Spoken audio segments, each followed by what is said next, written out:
നമസ്കാരം. മലയാളി വാർത്തയിലേക്ക് സ്വാഗതം. തിരുവനന്തപുരം കമലേശ്വരത്ത് ജീവനൊടുക്കിയ അമ്മയുടെയും മകളുടെയും ആത്മഹത്യാ കുറിപ്പ് പുറത്തു വരുമ്പോഴും ഈ ആത്മഹത്യയുമായി ബന്ധപ്പെട്ട വിവരങ്ങൾ പുറത്തു വരുമ്പോഴും അക്ഷരാർത്ഥത്തിൽ ഞെട്ടലിലാണ് അയൽവാസികൾ. വളരെ ശാന്ത സ്വരൂപമായ കുടുംബം. ആ കുടുംബത്തിൽ ഇത്തരം പ്രശ്നങ്ങൾ ഉണ്ടായിരുന്നുവെന്ന് അറിവുണ്ടായിരുന്നില്ല. അമ്മയും മകളും അച്ഛനും അടങ്ങുന്ന ചെറിയ കുടുംബം. ആ കുടുംബം എപ്പോഴും സന്തുഷ്ടരായിരുന്നു. 6 വർഷം മുമ്പ് ഈ പ്രദേശം തന്നെ കണ്ടിട്ടുള്ളതിൽ വെച്ച് കെങ്കേമമായിട്ടുള്ള കല്യാണമായിരുന്നു അന്ന് നടന്നത്. എന്നാൽ കല്യാണശേഷം പിന്നീട് ഭാര്യയും ഭർത്താവും ഒരുമിച്ച് വരുന്നതൊന്നും തന്നെ അധികം കണ്ടിരുന്നില്ല. കരുതിയിരുന്നത് പുറത്ത് ജോലിയായതിനാൽ തന്നെ പുറത്തായിരിക്കും ഭർത്താവ് എന്നാണ് കരുതിയിരുന്നത്. അത് മാത്രവുമല്ല, അവരുടെ അത്തരം സ്വകാര്യ ജീവിതത്തിൽ നമ്മൾ കയറി ഇടപെടുകയോ അതിനെക്കുറിച്ച് സംസാരിക്കുകയോ ചോദിക്കുകയോ ഒന്നും ചെയ്തിരുന്നില്ല എന്നും അയൽവാസികൾ പറയുകയാണ്. പക്ഷേ അമ്മയും മകളും ഇങ്ങനെ മരിക്കുമെന്ന് ഒരിക്കലും കരുതിയിരുന്നില്ല എന്നും അവിടെ നിന്നും ഇത്തരം ഒരു വാർത്ത കേൾക്കുമെന്ന് ഒരിക്കൽ പോലും പ്രതീക്ഷിച്ചിരുന്നില്ല എന്നുമാണ് അയൽവാസികൾ പ്രതികരിക്കുന്നത്. മാത്രമല്ല, 3 മാസം മുൻപാണ് ഈ വീട്ടിലെ ഗ്രഹനാഥൻ മരണപ്പെട്ടതെന്നും ഹൃദ്രോഗമായിരുന്നു കാരണമെന്നും പറയുന്നു. അതുകൊണ്ട് തന്നെ പലരും ഒരു VIP ഏരിയയിലാണ് ഇവർ താമസിക്കുന്നത്.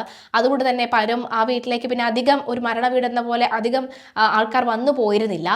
പിന്നീട് കുറച്ച് ദിവസങ്ങൾ അവിടെ നിന്നും അധികം ആരും പുറത്തിറങ്ങുന്നതും കണ്ടിരുന്നില്ല. പിന്നീടാണ് ഇന്നലെ ഉച്ചയോടുകൂടി ഒരുപാട് കാറൊക്കെ തന്നെ വരുന്നതും ജീപ്പ് വരുന്നതും പോലീസ് ജീപ്പ് വരുന്നതും കണ്ട് ശ്രദ്ധിച്ചു നോക്കിയപ്പോഴാണ് മൃതദേഹങ്ങൾ 2 പേരുടെ മൃതദേഹങ്ങളും സെറ്റിയിൽ മേൽ ഇരിക്കുന്നത് കണ്ടത്. എന്താണ് കാരണമെന്ന് വ്യക്തമല്ല.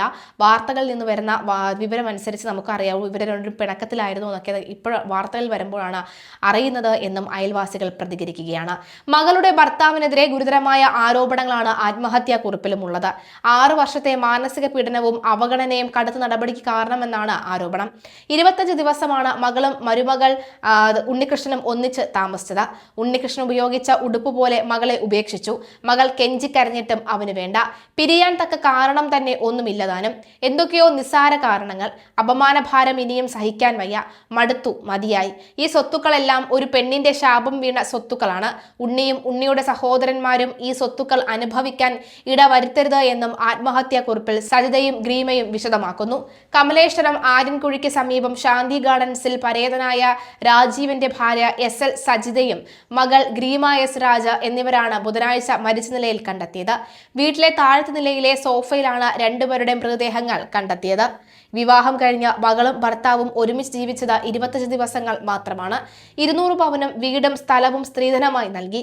ഇരുവരും ആത്മഹത്യ ചെയ്ത് സൈനൈഡ് കഴിച്ചാണെന്നും ആത്മഹത്യാ കുറിപ്പിൽ പറയുന്നുണ്ട്. വിദേശത്ത് ജോലി ചെയ്യുന്ന മരുമകനെതിരെയാണ് ആരോപണം. ഇയാൾ ഇപ്പോൾ നാട്ടിലാണ്. ഇരുവരുടെയും പോസ്റ്റ്മോർട്ടം റിപ്പോർട്ട് നടപടികളൊക്കെ തന്നെ ഇന്ന് നടക്കും. ആത്മഹത്യയിൽ പൂന്തുറ പോലീസ് കേസെടുത്തിട്ടുമുണ്ട്. ബുധനാഴ്ച ഉച്ചയോടെ സജിതയും മകളും ബന്ധുക്കൾക്ക് വാട്സപ്പ് ഗ്രൂപ്പിൽ സന്ദേശം അയച്ചിരുന്നു. മകളുടെ വിവാഹ ജീവിതത്തിലെ പ്രശ്നങ്ങൾ മൂലം ജീവനൊടുക്കുന്നുവെന്നും മരുമകൻ മകളെ ഉപേക്ഷിച്ചുവെന്നും അപമാനഭാരം താങ്ങാനാവുന്നില്ലെന്നുമായിരുന്നു അവരുടെ അവസാന സന്ദേശത്തിലുള്ളത്. ഗ്രീമയുടെ വിവാഹം കഴിഞ്ഞിട്ട് 6 വർഷമായി. ഭർത്താവ് അയർലൻഡിൽ ജോലി ചെയ്യുകയാണെന്നാണ് ബന്ധുക്കൾ നൽകുന്നത് വിവരം. 200 പവനും വീടും സ്ഥലവും അടക്കമുള്ള സ്വത്തുക്കളും നൽകുകയായിരുന്നു വിവാഹം.